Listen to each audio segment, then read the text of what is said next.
This Good Morning Northwest morning sprint is brought to you by Bill's Heating and Air Conditioning. It is 6:53. Time to get you ready to take on your Monday and the week ahead with the morning sprint. We'll have a mild start today, but we are expecting rain showers soon. Mark has your forecast just ahead. But first, breaking news overnight. Israel has declared war in response to a terrorist attack by the Palestinian militant group Hamas over the weekend. Let's get to Sydney Charles with the details.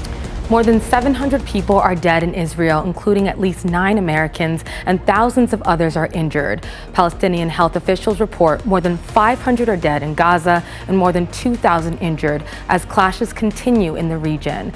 This morning, fighting has ceased between Israel Defense Forces troops and Hamas inside of Israel. IDF says it has retaken control of all communities around Gaza. The announcement from Israel's military comes more than 48 hours after Hamas launched a surprise attack. Israel has launched a counterattack, slamming Gaza with airstrikes.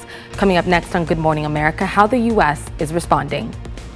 An update from the family of Emily Hurd, the sole survivor of that deadly plane crash last Tuesday in Oregon. Hurd was rescued from a plane crash just outside of Portland. She was severely injured, but her spinal cord is now intact following an emergency surgery.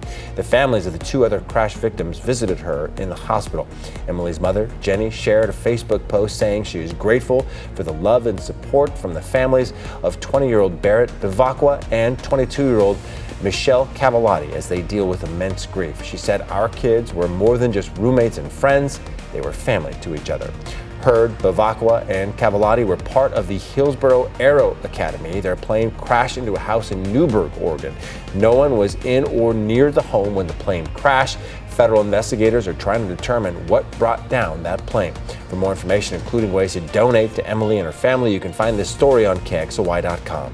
A man died in a motorcycle crash in Lewiston this weekend. The Nez Perce County Sheriff's deputies and Lewiston police responded to a collision between a motorcycle and a car on Snake River Avenue near Bryden Canyon Road. This happened about 8:30 Saturday night. Despite life-saving measures, the motorcyclist died at the scene. The driver of the car was not hurt, or did not have major injuries at least. The crash team for the sheriff's office is investigating. We have some traffic news for you that could impact your week ahead. The southbound lanes on the Maple Street Bridge are closed once again. The city had opened 1 lane in each direction to accommodate for this weekend's downtown events, but the improvement project has started back up again. The bridge has been under construction for weeks now. The suggested detour, the Monroe Street Bridge, was also was closed for maintenance, but that project has since been delayed. All right, looking at our First Alert Weather and the First Alert Weather app, again, a reminder, it'll come in real handy as we see changes coming in today. Cloud cover, afternoon showers. We're going to see those overnight through tomorrow. That wet weather, about 1/4 inch expected. Right now, we're sitting at 37 up into Colville, 54 into Spokane. Coeur d'Alene, you're at 50 degrees. So there's some cool weather out there and breezy conditions. Here's our day today. We do have, again, clean air. We could bounce into the moderate a little bit, but our high today and above average, 73 degrees. A powerful earthquake in Afghanistan killed more than 2,000 people. The 6.3 magnitude quake struck west of Herat City in Afghanistan's 3rd largest province. The quake was followed by multiple aftershocks. This is the latest in a series of recent earthquakes to hit that country. Several people shared their personal stories with addiction during the Safe Fall Festival at Riverfront Park. SAFE stands for Spokane Alliance for Fentanyl Education, and this event was designed to educate the public about the fentanyl crisis in our community.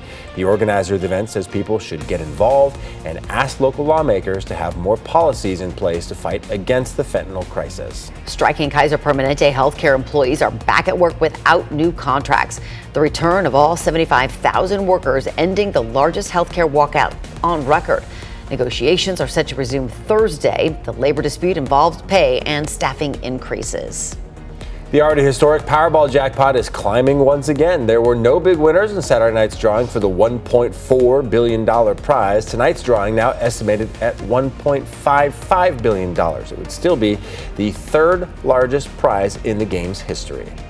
All WSU and Oregon State fans have been wondering if their schools could join the Big 12 Conference. It seems the Big 12 still has its eyes on Gonzaga. College basketball insider Seth Davis says during the Big 12's meetings in Dallas, Commissioner Brett Yormark laid out his case for adding Gonzaga in all sports as early as next school year. And because of Monday Night Football, 4 News Now will air at 3 o'clock this afternoon. After World News at 3:30, you'll then get an hour-long special edition of 4 News Now at 4 o'clock ahead of the Packers-Raiders game. Then right after that game, we'll have another special edition newscast. We'll get your final check of weather with Mark coming up after the break.